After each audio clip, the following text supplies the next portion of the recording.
Bismillahirrahmanirrahim. Bismillahirrahmanirrahim.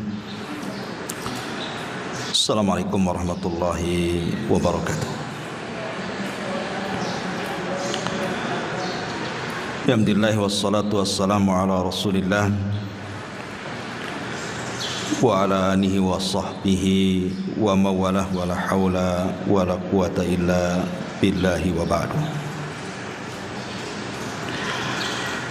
Alhamdulillah, di pagi hari ini kita bisa duduk kembali untuk bertalabul ilmi. Salawat dan juga salam kita aturkan kepada Rasul kita Nabi besar Muhammad sallallahu alaihi wasallam. Kajian di pagi hari ini kita akan membahas satu hadis Nabi sallallahu alaihi wasallam yang sangat pendek tetapi syarat dengan makna. Dari hadis Nufai ibn Harith Al-Thaqafi radhiyallahu anhu qala, inna rajulan qala ya Rasulullah ayyun nasi khairun,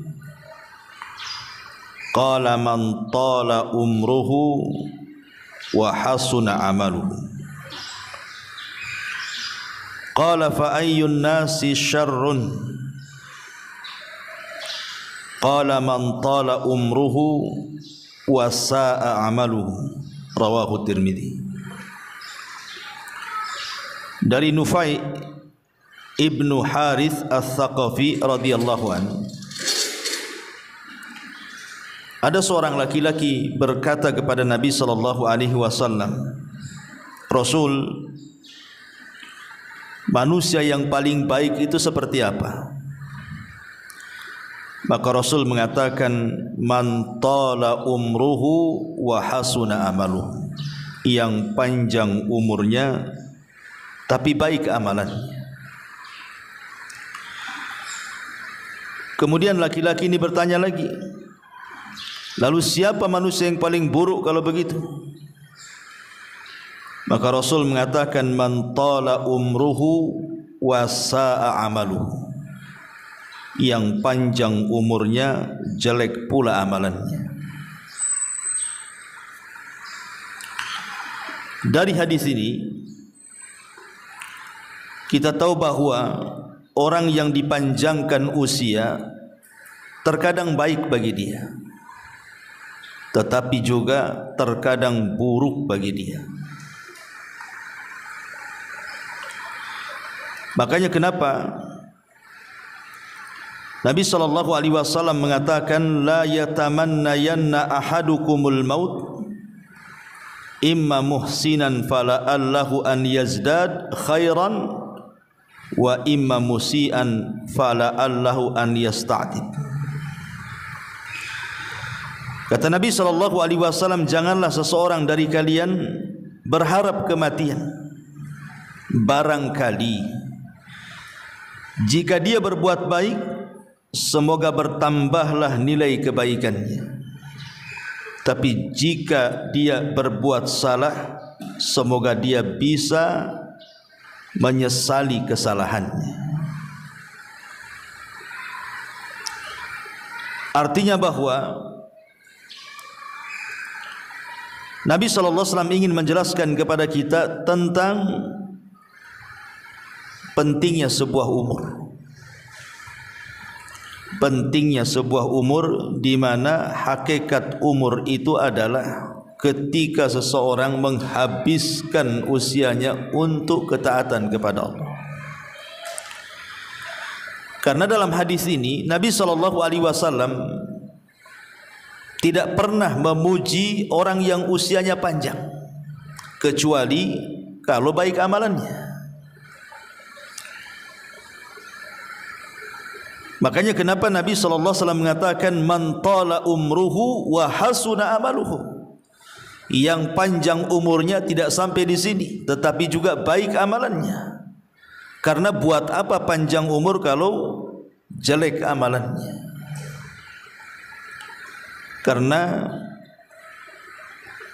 Allah Subhanahu wa taala mengingatkan dalam surah Al-Imran ayat 178, wala yahsabanna alladhina kafaru annama numli lahum khairun li anfusihim innama numli lahum liyazdadu ithman walahum adzabun muhin. Jangan kira orang-orang kufur itu, orang-orang kafir itu,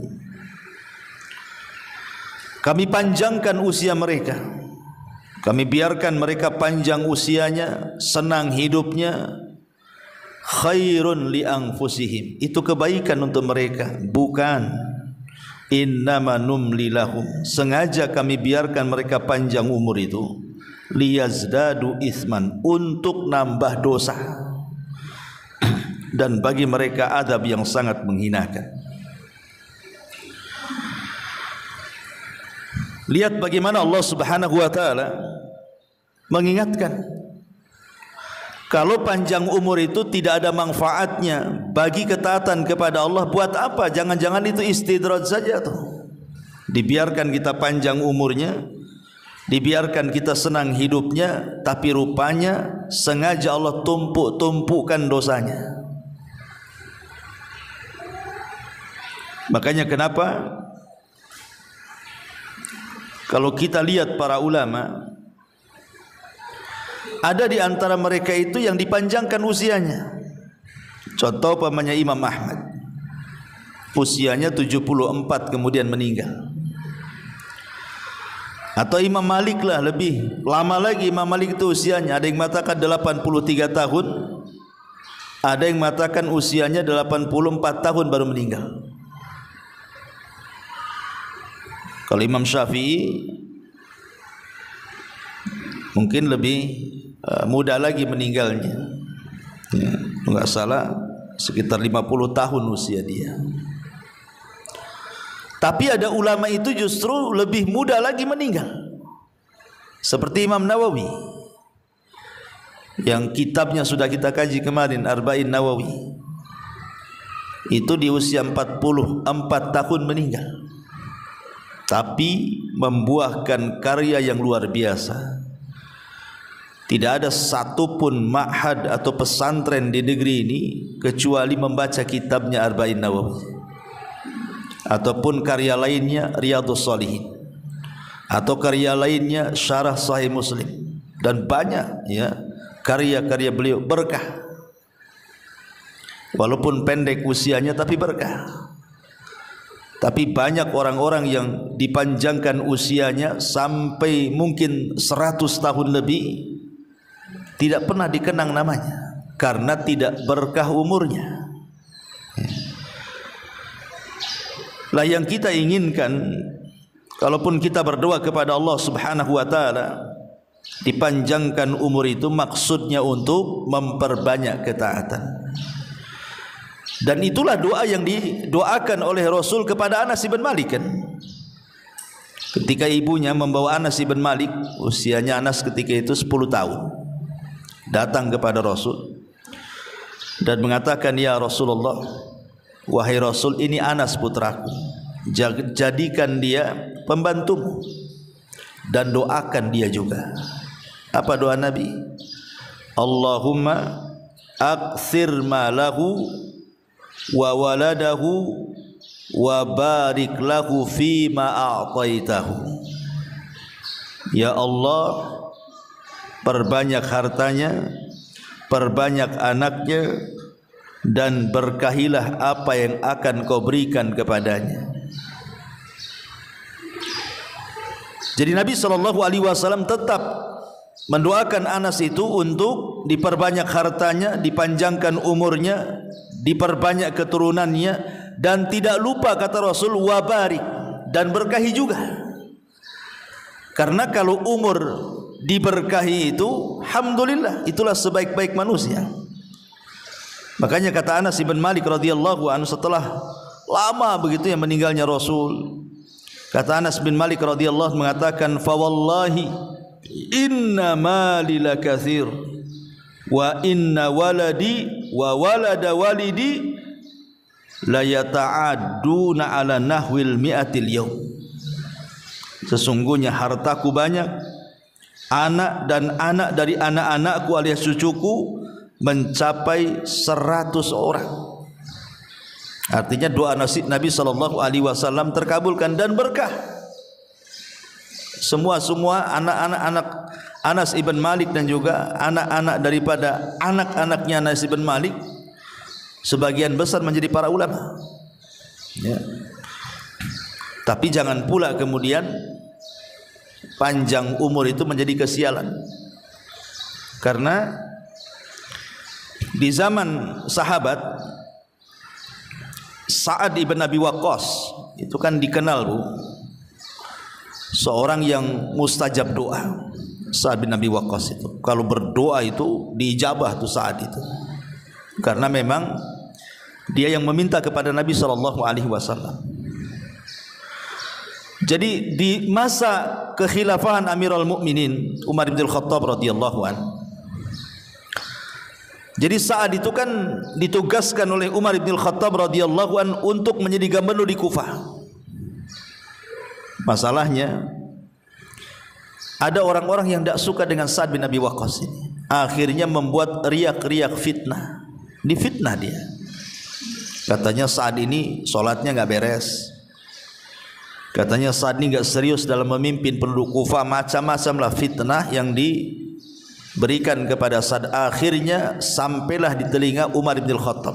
Dipanggil, dicopot dari jabatannya, kemudian diganti oleh Ammar bin Yasir. Kemudian Umar bin Khattab radhiyallahu an mulai menelisik kasusnya Sa'ad ini. Betul enggak penduduk Kufah ini omongannya? Rupanya tidak benar. Hanya 1-2 orang saja yang tidak suka kepada Sa'ad, itulah yang menjadi provokator yang memprovokasi penduduk Kufah. Dari situ geramlah Sa'ad, kemudian berdoa. Apa kata Sa'ad? Dia mengatakan, ya Allah, Allahumma in kana abduka hadza kadhiba qama riya'an wa sum'atan fa'atil umrahu wa atil faqrahu wa arridhu bil fitani. Ya Allah, kalau memang ucapan orang itu dusta terhadap diriku, aku tidak pernah melakukan mereka ucapkan, dan dia mengucapkan seperti itu karena ria dan sum'ah saja, panjangkan umurnya dan panjangkan juga kefakirannya, kemudian berikan sebanyak-banyaknya fitnah kepada dia. Itu doanya Sa'ad bin Abi Waqqas karena merasa pihak dizalimi masalahnya kan. Akhirnya berselang waktu panjang sekali. Rupanya orang yang didoakan Sa'ad itu betul-betul panjang umurnya. Panjang sekali umurnya. Dan dia menjadi orang yang sangat fakir. Tidak ada orang fakir di Kufah kecuali dia. Tidak punya rumah, tidak punya apa-apa. Dan dia pun menjadi peminta-minta di jalan. Kemudian banyak orang mencela dia. Tentu umur yang seperti ini tidak berkah, walaupun panjang umurnya kan. Karena panjang umur karena doa orang yang dizalimi masalahnya. Enggak berkah umur yang kayak gini nih.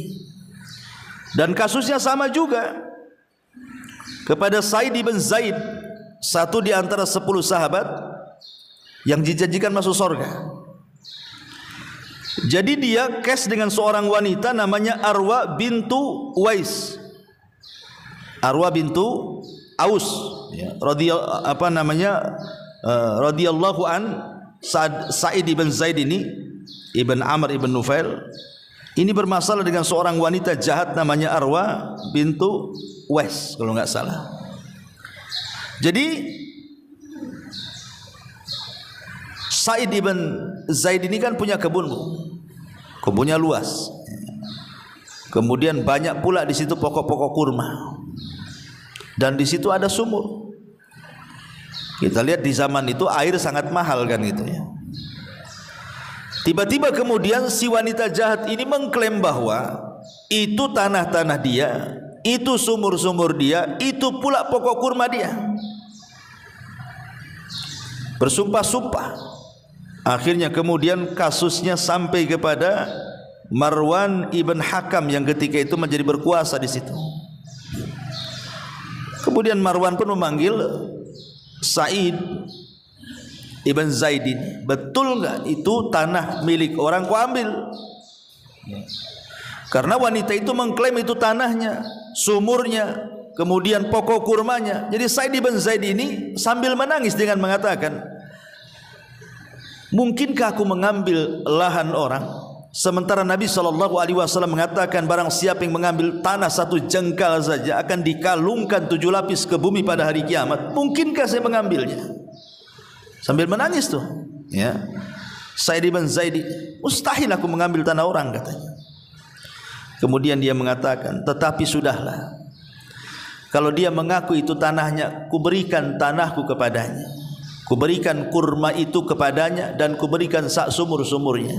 Kemudian dia berdoa kepada Allah, Allahumma in kana kadzibatan, Allahumma in kanat kadzibatan, ya Allah kalau wanita yang mengaku-ngaku itu pendusta. Lihat doanya, fa'atil umroha, panjangkan tu usianya, wa'ami basaraha, tapi butakan kedua matanya, waqtulha fi mazra'atiha, bunuh dia di ladangnya. Lihat doanya Sa'id bin Zaid ini. Subhanallah, wanita ini dipanjangkan usianya, betul-betul dipanjangkan sehingga dia bisa menikmati hasil kezaliman kebunnya. Akhirnya setelah dia tua, dia buta. Kemudian dia karena buta, tidak tahu arah di dalam kebunnya, kemudian dia terperosok masuk pula ke sumurnya itu, mati di sumurnya. Kan wanita ini juga panjang juga umurnya kan, tapi kan tidak berkah kan itu. Lah jangan sampai kemudian Allah Subhanahu wa taala memberikan usia panjang itu karena doa orang-orang yang kita zalimi itu ya. Atau mungkin kita diberikan usia panjang tetapi tidak ada keberkahannya, naudzubillah. Karena Allah tidak pernah memuji orang tua tuh, yang panjang-panjang usianya itu, kecuali kalau diikat dengan amal soleh baru Allah puji. Ma'asyiral muslimat yang dimuliakan Allah Subhanahu wa taala. Kenapa demikian? Karena Al-Qur'anul Karim ketika bicara soal orang-orang kafir yang menyesal dan mereka ingin kembali ke bumi supaya bisa beramal soleh, Allah Subhanahu wa taala singgung tuh orang-orang kafir itu dan mengatakan, awalam nu'ammirkum ma yatadzakkaru fihi man tadzakkar wa ja'akumun nadhir, kata Allah. Allah mengatakan, bukankah kami telah memanjangkan umurmu dalam masa yang cukup untuk dapat berfikir bagi orang-orang yang bisa berfikir, dan bukankah pula telah datang kepada kamu peringatan? Kenapa kau tidak berubah? Kenapa kau tidak beriman? Kenapa baru sekarang sadar ingin kembali ke bumi dan ingin beramal saleh? Kalla innaha kalimatun huwa qailuha. Mustahil orang mati hidup lagi. Itu hanya dongeng-dongeng dia saja kepengen seperti itu. Jadi Allah Subhanahu wa taala mengingatkan kan kepada kita soal usia tu, soal umur tu. Awalam nu'ammirkum ma yatadzakkaru fihi man tadzakkar. Sudahkah aku berikan umur cukup-cukuplah kepada kalian itu? Mungkin di antara kita ada yang dicukupkan usianya sampai 50, 60, 70 tahun, kan dah cukup tuh ya. Dan peringatan pun sudah Allah Subhanahu wa taala berikan kepada kita. Coba mulai daripada rambut putih itu kan peringatan tuh. Oh, dengan rambut uban itu tandanya kita sudah menua dan sudah mendekati ajal.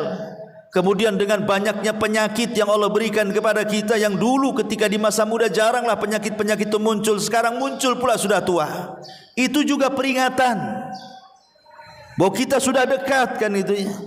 Belum lagi mungkin sekarang ibu mendengarkan ceramah-ceramah, ya, ngaji setiap minggu entah berapa kali, atau mungkin di YouTube, di radio, di televisi, baca makalah, mungkin dinasihati temannya. Kurang apa itu peringatan yang Allah kirim kepada kita itu? Awalam nu'ammirkum, bukankah aku sudah kasih umur? Kenapa kau tidak mengambil pelajaran dari peringatan itu? Maksudnya gitu. Atau mungkin melihat teman-teman yang sudah meninggal duluan daripada kita, kita pula yang mandikan, kita pula yang kafankan, kita pula yang kuburkan. Tak juga diambil peringatannya. Hadis ini Allah Subhanahu wa taala ingin ingatkan kita bahwa di balik usia itu ada peringatan di situ. Ma'asyiral muslimat yang dimuliakan Allah Subhanahu wa taala. Makanya kenapa Nabi SAW sampai mengatakan, laisa ahadun afdal indallahi min mu'minin yu'ammaru fil Islam litasbihihi wa takbirihi wa tahlilihi. Kata Rasul, tidak ada seseorang yang lebih afdal di hadapan Allah.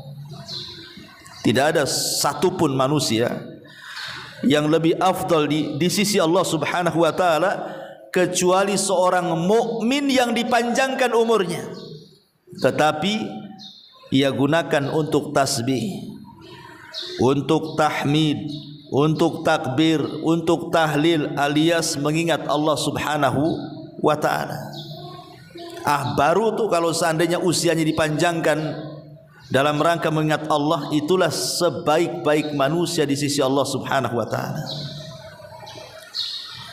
Masalahnya Bu, terkadang Nabi SAW kan sudah mengatakan dalam hadisnya, al-mu'minul qawi khairun wa ahabbu ilallah minal mu'minidh dhaif. Mukmin yang kuat itu lebih baik dan lebih dicintai Allah dibandingkan mukmin yang lemah. Wa fi kullin khairun. Kemudian kata Nabi SAW, namun keduanya tetap memiliki kebaikan. Baik mukmin yang kuat ataupun mukmin yang lemah, dua-duanya memiliki kebaikan. Walaupun Allah lebih mencintai mukmin yang kuat dibandingkan mukmin yang lemah, tapi dua-duanya ada sisi baiknya. Kemudian Nabi SAW mengatakan, ihris ala ma yanfa'uk, ihris ala ma yanfa'uka wasta'im billahi wala ta'jaz, wa in asabaka syai'un fala taqul law anni fa'altu kana kadza wa kadza walakin qul qaddarallah wa ma syaa fa'al. Kata Nabi SAW, bersemangatlah atas hal-hal yang bermanfaat bagimu. Maknanya apa? Kita disuruh meraih sesuatu yang bermanfaat bagi kehidupan kita. Karena ada manusia itu yang di depannya alat-alat itu bisa dimanfaatkan sebenarnya untuk akhiratnya, tapi dia tidak mau ngambil manfaat, itu masalahnya. Contoh yang sederhana saja, handphone lah. Handphone ini sebenarnya barang yang sangat bermanfaat sebenarnya untuk akhirat kita.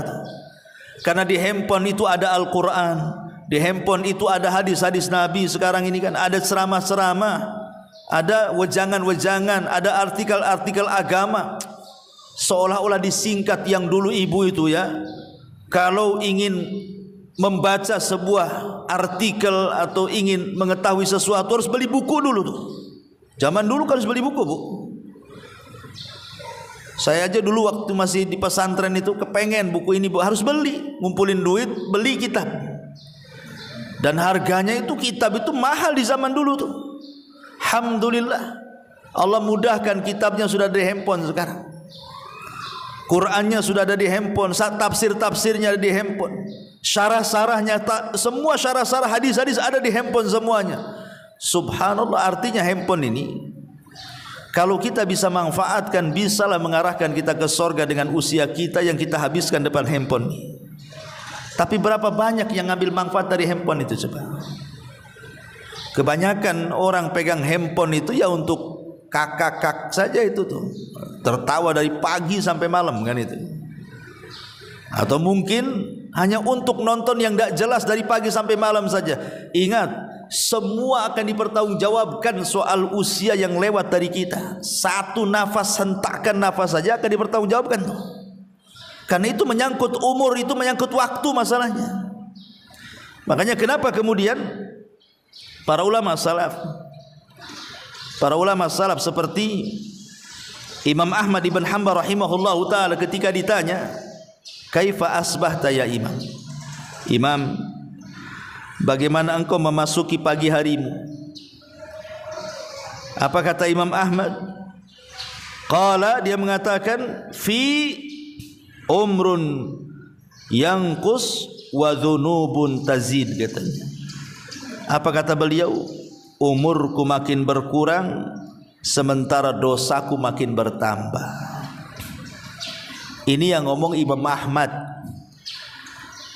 yang hari-hari dia habiskan waktunya untuk mencatat, membaca dan berdakwah. Tapi dia mengatakan ketika ditanya macam mana pagi hari wahai Imam, dia mengatakan setiap pagi umurku berkurang tapi amalanku tidak pernah bertambah. Persis daripada ucapan salafnya. Siapa? Abdullah ibn Mas'ud radhiyallahu anhu, yang mengatakan, "Ma nadimtu ala syai'in nadami ala yaumin gharabat syamsuhu naqasa fihi umri wa lam yazid fihi amali." Kata Abdullah ibn Mas'ud radhiyallahu anhu, tidak ada sesuatu yang aku sesalkan dalam hidupku, katanya, daripada penyesalan ketika satu hari lewat bagi diriku, berkuranglah umurku tapi tidak pula bertambah pula amalanku, katanya. Ini kan ulama-ulama salaf luar biasa. Karena mereka ingin bahwa umur yang lewat bagi mereka itu ya bermanfaat gitu, bukan hanya lewat begitu saja dengan menghabiskan kebiasaan-kebiasaan yang tidak ada manfaatnya. Sehingga para ulama itu sampai mengkiaskan, ibu kalau dalam berniaga, namanya ibu seorang peniaga lah, tentu yang ibu harapkan apa? Modal. Seorang peniaga itu yang diharapkan adalah modal besar. Makin besar modalnya, makin besarlah keuntungannya. Itulah seorang pedagang. Lihat para pembisnis itu, sampai mereka untuk cari modal itu sampai utang-utang orang kan begitu. Karena itulah ra'sul mal. Itulah pokok harta dalam dunia perniagaan, itu modalnya tuh. Besar tidaknya sebuah keuntungan ditentukan oleh modal. Makin besar modalnya, makin besar untungnya. Kalau kecil modalnya, ya kecil juga keuntungannya lah. Tidak mungkinlah ibu usaha modal 200.000 pengen untung 10 juta dari mana? Ya kalau ingin punya untung 10 juta per bulan, ya modalnya pun harus ratusan juta kan begitu. Itu logika tuh. Lah ulama mengatakan, kalau modal uang itu istilahnya ra'sul mal fit tijarah, itu pokok harta dalam perniagaan, maka waktu itu adalah modal dari usia yang berjalan pada diri kita.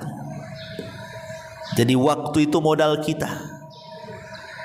Jadi kalau kita ingin untung di akhirat, mendapatkan surga Allah Subhanahu wa taala, perbesar modalnya. Artinya apa?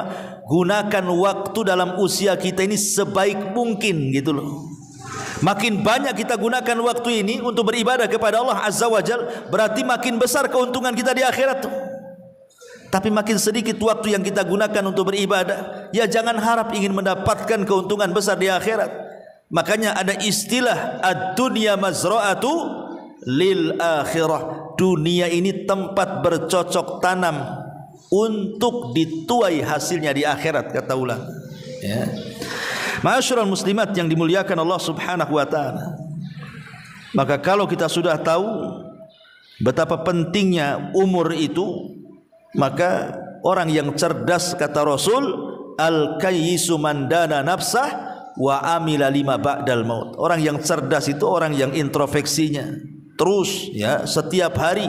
Kalau bisa hari ini lebih baik daripada hari kemarin, besok harus lebih baik daripada hari ini, lusa lebih baik daripada besok, dan begitu seterusnya. Persis seperti perkataan Imam Ghazali man kana yaumuhu khairan min amsihi, barang siapa yang hari ini lebih baik dibandingkan kemarin, fahuwa rabih, maka dia beruntung. Wa man kana yaumuhu, kata Imam Ghazali, mithla amsihi fahuwa khasir.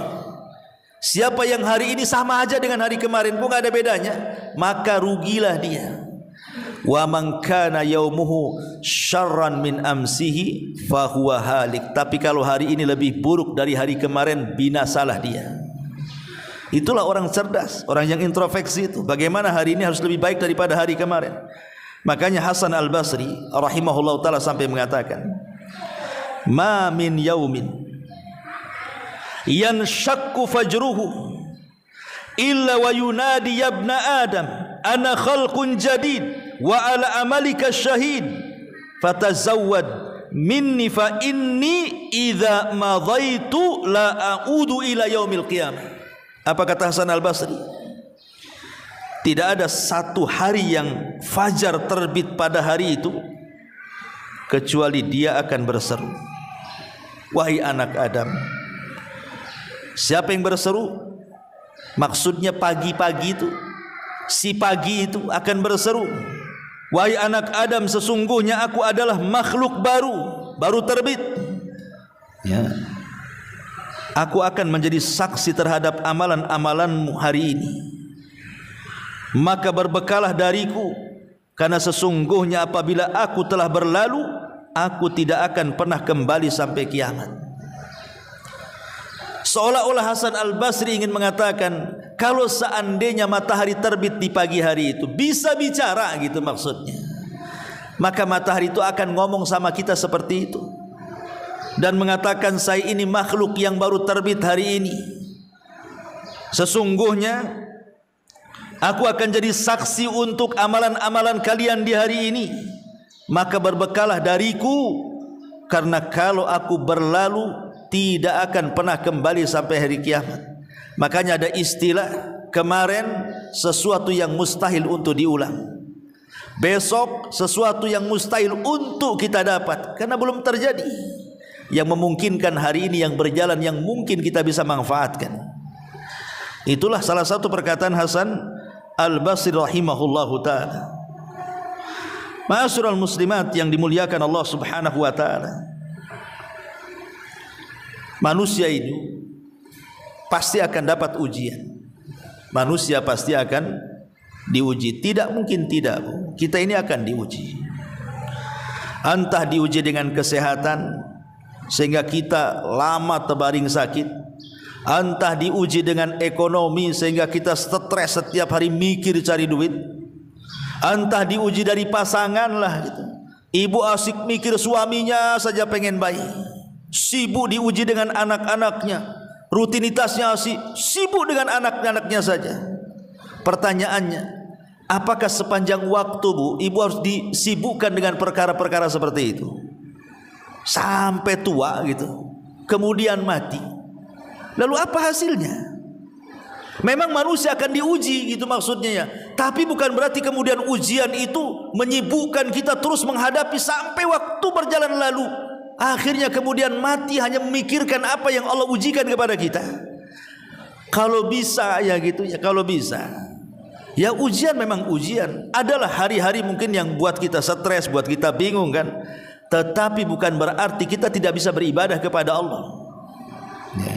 Sakit-sakit iya sakit, tapi kalau bisa lisan tetap berzikir. Ya.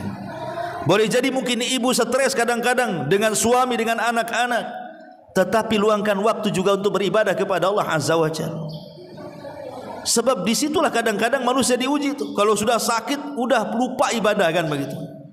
Kalau sudah miskin gitu ya, sudah susah cari uang, jangankan cerita hadir di majelis taklim, ke masjid solat pun tidak. Nah, ini kan masalah. Ya. Atau diuji dengan kekayaan, makin lupa diri pula dia. Nah, jangan sampai kemudian waktu berlalu akhirnya tidak ada pula lah yang bisa kita manfaatkan dalam hidup kita dengan ibadah dan memperbanyak pahala di hadapan Allah karena sibuk tadi menghadapi ujian tadi. Karena begini ya, ada sebuah syair yang mengatakan, tazawwad minat taqwa fa innaka la tadri idza janna al-lailu hal ta'ishu ila al-fajri wa kam min sahihin mata min ghairi illatin wa kam min alilin ashahinan min ad-dahri fa kam min fatan amsa wa asbaha dhahikan wa qad nusijat akfanuha wa huwa la yadri wa kam min sigharin yurtaja tula umrihi wa qad udkhilat ajsamuhum zulmatal qabri. Seorang penyair mengatakan, ada mengatakan di perkataan Imam Syafi'i rahimahullahu taala, berbekalah ketakwaan karena sesungguhnya engkau tidak tahu jika malam telah tiba apakah engkau masih bisa hidup hingga di pagi hari. Kita tidak tahu kalau sudah tidur, Bu, apa yang bisa bangun lagi? Tidak ada yang tahu. Ya. Betapa banyak orang-orang yang sehat kemudian meninggal tanpa didahului sakit, dan betapa banyak orang-orang sakit yang masih bisa hidup beberapa tahun lamanya. Berapa banyak pemuda yang tertawa di pagi hari dan petang harinya, padahal kain kafan mereka sedang ditenun dalam keadaan mereka tidak sadar. Berapa banyak anak-anak yang diharapkan panjang umurnya, padahal tubuh mereka telah dimasukkan ke dalam gelap gulitannya kuburan.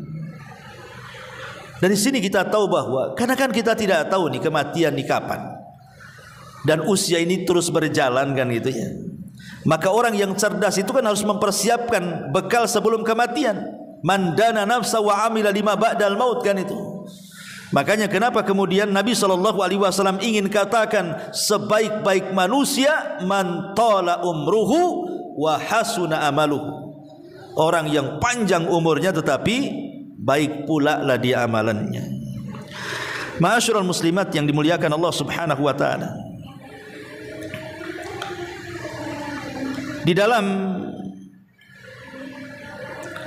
sebuah hadis atau di dalam Al-Qur'anul Karim, Allah juga mengingatkan dalam surah Al-Munafikun ayat 9, ya ayyuhalladzina amanu la tulhikum amwalukum wala auladukum an dzikrillahi wa man yaf'al dzalika faulaika humul khasirun. Wahai orang-orang yang beriman, janganlah melalaikan kalian harta-harta kalian, jangan pula melalaikan anak-anak kalian dari apa? Dari mengingat Allah. Karena barang siapa yang kemudian melakukan itu, maka termasuk orang-orang yang rugi. Di sini Allah ingatkan lagi soal umur. Jangan umur kita ini disibukkan dengan harta, lupa akhirat gitu ya. Disibukkan dengan anak-anak, lupa akhirat. Karena kalau itu yang kita mau, kita habiskan umur kita hanya untuk cari duit saja, cari harta saja, dan sibuk hanya mikir anak jadi apa gitu ya, rugi dia ya. Makanya kenapa para ulama kalau bisa sibukkan kehidupan kita ini dengan 4 perkara. 1, perbanyak zikir kepada Allah Azza wa Jalla. Kemudian yang kedua, carilah amalan-amalan yang amalan itu bisa mengalir setelah kematian kita. Sebagaimana Nabi SAW mengatakan umpamanya, sab'un yajri lil abdi ajruhunna. Ada 7 perkara kalau seorang hamba mengamalkannya, pahalanya mengalir sampai kematiannya. Kemudian Nabi SAW mengatakan, di antara 7 perkara itu ilmu yang diajarkan. Kemudian man 'allama ilman, siapa yang mempelajari ilmu kemudian disebarkan, au ajra nahran, ataupun bersedekah air, au hafara bi'ran, ataupun menggali sumur, au gharasa nakhlan, atau menanam pohon pokok kurma dan kemudian setelah berbuah disedekahkan, au bana masjidan, ataupun membangun masjid, au warrasa mushafan, ataupun membeli mushaf dan diwakafkan, au taraka, ataupun di sini au taraka waladan yastaghfiru lahu ba'da mautihi, ataupun meninggalkan anak yang kelak akan memintakan ampun untuk orang tua setelah kematiannya. Jadi orang yang cerdas itu supaya umurnya tidak sia-sia, maka carilah amalan-amalan itu Bu yang sangat manfaat untuk kehidupan kita setelah kematian. Ya semua amal itu bermanfaat, tapi seorang muslim kan harus memilah-milih gitu ya, supaya amalannya itu langgeng sampai kematian dia, sehingga pahalanya terus mengalir menjadi amal jariyah. Ya. Ma'asyiral muslimat yang dimuliakan Allah Subhanahu wa taala. Ya. Ini yang kedua. Yang ketiga, mudawamatu ala al-amali saleh. Senantiasa istiqomah untuk beramal saleh. Istiqomah beramal saleh itu artinya tidak apa-apa Bu, amalan itu sedikit, tapi yang penting terus-terusan. Karena Allah itu tidak akan bosan dengan amalan kita, kita yang akan bosan untuk beramal. Kalau kita kemudian memborong semua amalan kita, itu tidak akan langgeng itu ibadah kita itu, karena lama-lama bosan.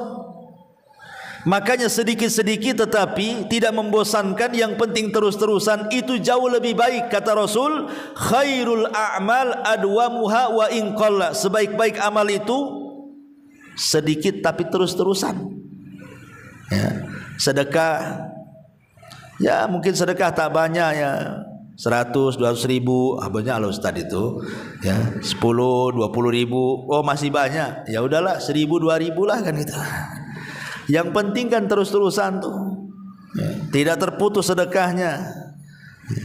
Karena ini yang diinginkan itu adalah fa amma man a'ta wattaqa wa saddaqa bil husna fasanu yassiruhu lil yusra. Yang kita inginkan itu fasanu yassiruhu lil yusra. Sudah mudah jalannya, Allah mudahkan ya. Sudah mudah kita sedekah dengan walaupun tak banyak kan terus-terusan tuh, makin Allah mudahkan lagi, sehingga nanti ditutup kematiannya dengan itu. Awalnya apa? Membiasakan ibadah. Makanya kalau banyak-banyak ibadah nanti bosan. Kalau sudah bosan malas, kalau sudah malas ditinggalkan pula ibadah itu. Tapi kalau sedikit-sedikit ibadahnya itu, dia minimalnya tidak akan bosan dan terus-terusan. Boleh jadi Allah tutup usianya dengan itu. Itulah makna fasanu yassiruhu lil yusra itu artinya ya. Atau yang keempat, al-bathu anit ta'ati wal musara'ati bil khairat. Berlomba-lomba dalam kebaikan. Kata Nabi SAW, siapa yang mengunjungi orang sakit hari ini? Kata Abu Bakar, saya. Kata Nabi SAW, siapa yang puasa hari ini? Kata Abu Bakar, saya. Kemudian Rasul mengatakan, siapa yang mengikuti orang ke jenazah ke kuburan? Kata Abu Bakar, saya. Kemudian kata Nabi SAW, siapa yang berpuasa, kemudian memberi makan, kemudian tadi orang sakit, jenazah. Kemudian Abu Bakar mengatakan, semua saya tuh. Kata Nabi SAW, siapa yang terkumpul 4 perkara dalam satu waktu, maka diwajibkan dia masuk surga. Pertama puasa, memberi makan fakir miskin, mengunjungi orang sakit, dan mengantar jenazah ke kuburan. Itu yang dilakukan Abu Bakar Siddiq radhiyallahu anhu. Itu yang disebut dengan fastabiqul khairat, berlomba-lomba dalam kebaikan. Ma'asyiral muslimat yang dimuliakan Allah Azza wa Jalla, ini diantara faedah daripada hadis, man tala umruhu wa hasuna amaluhu. Ya, maaf ya, mungkin tidak ada terjawab. Ini hari ini saya ada jadwal baru di Batu Besar ya, jadi saya harus cepat ya. Kalau di tempat sama sudah sawar ini sebelah saya kalau bisa dikejar kan, tapi kalau di Batu Besar ini agak jauh pula gitu. Jadi saya sampai di sini saja. Subhanallah.